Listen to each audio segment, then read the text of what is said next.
Hello friends, welcome to your own YouTube channel Smart and Innovative Approach। आज हम discuss करेंगे equivalent resistance of cube part 2, जिसमें हम equivalent resistance of cube निकालेंगे along as के along निकालेंगे। हमने पार्ट 1 और पार्ट 2 में अलोंग डायगोनल निकाल चुका है और अलोंग फेस डायगोनल भी निकाला है। अगर आपको पार्ट 1 और पार्ट 3 देखना है तो उसका लिंक डिस्क्रिप्शन में दिया हुआ है। आपको पता है कि आपको एज के अलोंग निकालना है, इट मीन्स आपको आर इक्विवेलेंट निकालना है बिटवीन 1 एंड 2। आपको पता है कि आपको जिसके अलोंग आर इक्विवेलेंट निकालना है, जिस पॉइंट के अलोंग आर इक्विवेलेंट निकालना है, उससे आप बैटरी के टर्मिनल को कनेक्ट करते हो। तो हमने जब बैटरी की टर्मिनल को कनेक्ट किया तो देखा कि करंट को मैंने इधर से 1 से फॉलो करवाया और करंट वापस आ गई 2 से। तो अब हम चलिए इसमें इसका अप्रोच लगाते हैं, कैसे इसको निकालेंगे हम 1 और 2 के अलोंग। इसके लिए आपको वैसा पाथ फाइंड करना है जिससे कि जिसके एज के थ्रू आप जाएं और डायगोनल फेस डायगोनल के थ्रू वापस 2 पे आए। ऐसा ऐसा हम लोग पाथ को देखते हैं, ऐसा पाथ है क्या? हाँ है। अगर हम 1 से 4 जाए अलोंग एज और 4 से होते हुए 2 आ जाए अलोंग डायगोनल, तो हम क्या करेंगे? 1 से जाएंगे 4, 1 से 4, 1 से 4 और 4 से 2 अलोंग एज गए। 4 से 2 फेस डायगोनल के थ्रू आए।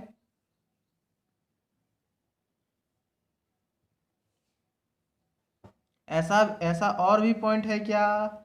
हाँ है। 1 से हम कहाँ जा सकते हैं? 1 से हम 5 जा सकते हैं। 1 से हम 5 गए और 5 से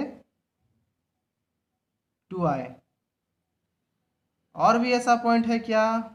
और ऐसा पॉइंट नहीं है। अब हम क्या करेंगे कि थ्रू फेस डायगोनल जाएंगे और एज के अलोंग आ जाएंगे। तो ऐसा ऐसा भी कोई पाथ है क्या, उसको भी देखते हैं। 1 से अगर हम 6 जाते हैं फेस डायगोनल के थ्रू, तो 1 से 6 हम जाएंगे फेस डायगोनल में और 1 से 6 और 6 से 2 आ जाएंगे हम लोग इससे एज के थ्रू। ऐसा और भी पॉइंट है क्या? ऐसा ऐसा और भी पॉइंट है क्या? हाँ है। 1 से हम कहाँ जाएंगे? 3। 1 से हम लोग गए 3 थ्रू फेस डायगोनल और 3 से हम लोग 2 आ जाएंगे थ्रू एज। और भी ऐसा पॉइंट है क्या? नहीं है। इसका मतलब हमको 4 और 5 क्या मिला? 4 और 5 हमें हमें इक्वल पोटेंशियल वाली पॉइंट मिली। 6 और 3 का भी पोटेंशियल इक्वल है। 7 और 8 के लिए तो कोई जुगाड़ नहीं लग पाया। तो चलिए अब देखते हैं कैसे निकलेगा। आपको पता है कि हमें 1 और 2 के बीच में निकालना है, तो 1 और 2 लिख दिए। चूंकि 4 और 5 का सेम पोटेंशियल है और दोनों 1 से क्लोज़र है, तो इसको 1 के ऊपर लिखेंगे। 1 से क्लोज़र है इन कंपेरिजन टू 6 और 3। 4 और 5 क्या है? क्लोज़र है। तो 4 और 5 को 1 के ऊपर लिखेंगे। अब देखते हैं हम 6 और 3 को। 6 और 3 का पोटेंशियल सेम है और ये 2 से क्लोज़र है इन कंपेरिजन टू 4 और 5। 4 और 5 के कंपेरिजन में, तो हम 2 के ऊपर क्या लिखेंगे? 6 और 3। और अब देखेंगे कि 4 और 5 से क्लोजर कौन है, 8, तो 8 लिखेंगे इसके ऊपर। 6 और 3 से क्लोजर कौन है, 7, तो 7 लिखेंगे। आपको पता है कि 1 और 2 के बीच में रेजिस्टेंस है क्या, हाँ है, तो रेजिस्टेंस बना देंगे। 4 और 1 के बीच में रेजिस्टेंस है क्या, हाँ है। 5 और 1 के बीच में रेजिस्टेंस है क्या, हाँ है, तो बना देते हैं। 6 और 2 के बीच रेजिस्टेंस है क्या, हाँ है, ड्रॉ कर लेते हैं। 3 और 2 के बीच रेजिस्टेंस है क्या, हाँ है, ड्रॉ कर लेंगे। 4 और 8 के बीच रेजिस्टेंस है क्या, 4 और 8 के बीच भी रेजिस्टेंस है और 5 और 8 के बीच भी रेजिस्टेंस है, तो ये दोनों को हम क्या करेंगे, ड्रॉ कर लेंगे। 6 और 3 के बीच में रेजिस्टेंस है क्या, और 6 और 7 के बीच में रेजिस्टेंस है क्या, और 3 और 7 के बीच में रेजिस्टेंस है क्या, देखेंगे। 6 और 7 के बीच भी रेजिस्टेंस है और 6 और 7 और 3 के बीच भी रेजिस्टेंस है, दोनों को ड्रॉ कर लेंगे।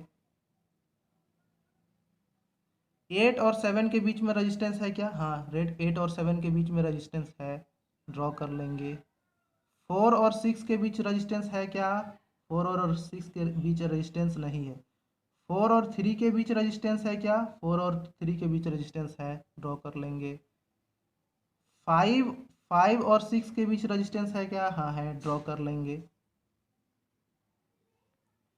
5 और 3 के बीच रेजिस्टेंस है क्या, 5 और 3 के बीच रेजिस्टेंस नहीं है। तो अब ये क्यूब वाली डायग्राम अब क्या बन गई, अब आपको वो डायग्राम ये बन गई। अब आपको 1 और 2 के अक्रॉस क्या निकालना है, इक्विवेलेंट रेजिस्टेंस। आपको पता है कि 1 और 4 और 5 के बीच में जो रेजिस्टेंस है वो पैरेलल में है, तो इसका भी वैल्यू आर है, इसका भी वैल्यू आर है, इसका मतलब इसका इक्विवेलेंट रेजिस्टेंस क्या हो जाएगा, R/2। उसी तरह ये भी पैरेलल में है, तो इसका भी रेजिस्टेंस क्या हो जाएगा, R/2। 4 5 6 3 के बीच जो भी रेजिस्टेंस है वो भी पैरेलल में है, तो पैरेलल में है तो इसका क्या हो जाएगा, इक्विवेलेंट रेजिस्टेंस R/2। 7 6 3 के बीच जो भी रेजिस्टेंस है वो भी पैरेलल में है, तो उसका रेजिस्टेंस क्या हो जाएगा, इक्विवेलेंट R/2। इसका भी रेजिस्टेंस क्या हो जाएगा, R/2। अब हम देखते हैं, ये इसका रेजिस्टेंस क्या है, आर है, इसका रेजिस्टेंस क्या है, आर है। अब हम देख रहे हैं ये R/2, ये आर और ये R/2 तीनों आपस में क्या है, सीरीज में, तो इसका इक्विवेलेंट R इक्विवेलेंट क्या हो जाएगा, R इक्विवेलेंट हम लोग निकालेंगे, तो R इक्विवेलेंट हो जाएगा R/2 प्लस R/2। इसका एलसीएम क्या हो जाएगा, 2 हो जाएगा एलसीएम, ये क्या हो जाएगा, R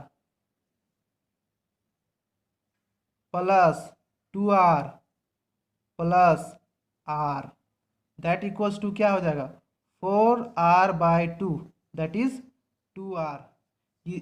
ये पूरा का रेजिस्टेंस क्या हो जाएगा, इक्विवेलेंट रेजिस्टेंस 2R।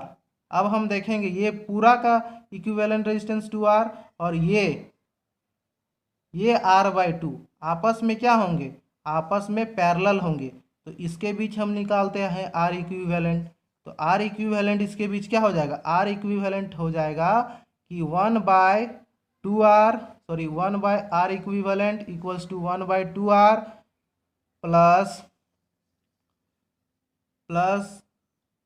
2/R। इसका एलसीएम क्या हो जाएगा डियर, इसका एलसीएम हो जाएगा 2R हो जाएगा, तो 1 + 4 दैट इज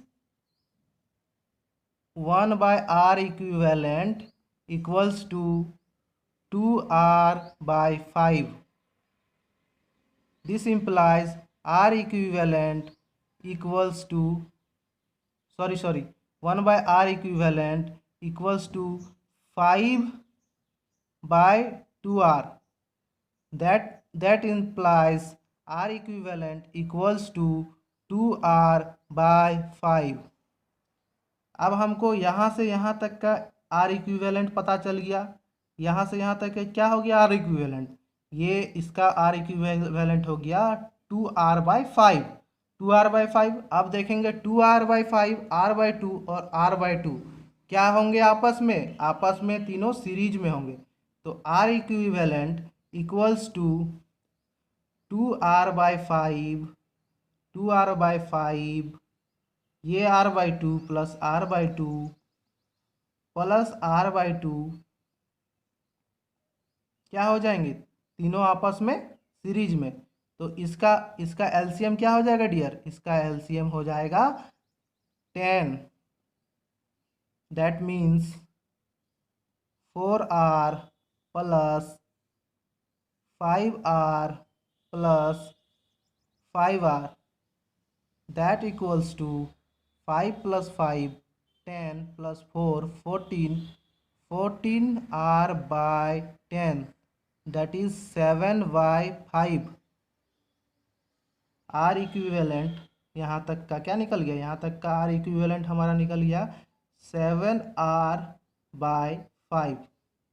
अब ये 7r/5 ये पूरा, ये 7r/5 और ये आर आपस में क्या होंगे? पैरेलल में होंगे। तो अब हम इसका आर इक्विवेलेंट निकालते हैं। तो 1/r इक्विवेलेंट इक्वल्स टू क्या हो जाएगा? 1/r plus 5/7r that equals to LCM क्या हो जाएगा? 7r क्या हो जाएगा? 7 प्लस 5।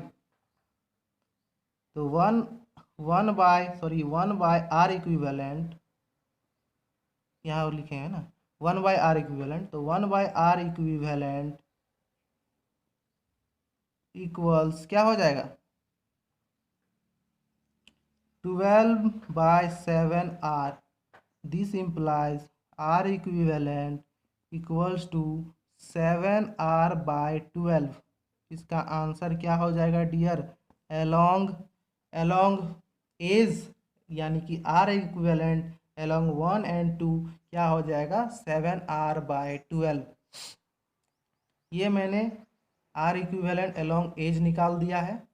और मैं आपको फिर से बता देता हूँ कि r इक्विवेलेंट एलोंग डायगोनल और r equivalent along face diagonal मैंने पार्ट 1 और पार्ट 3 में बताया है, जिसका लिंक डिस्क्रिप्शन में दिया हुआ है, आप वहाँ से देख सकते हैं। धन्यवाद।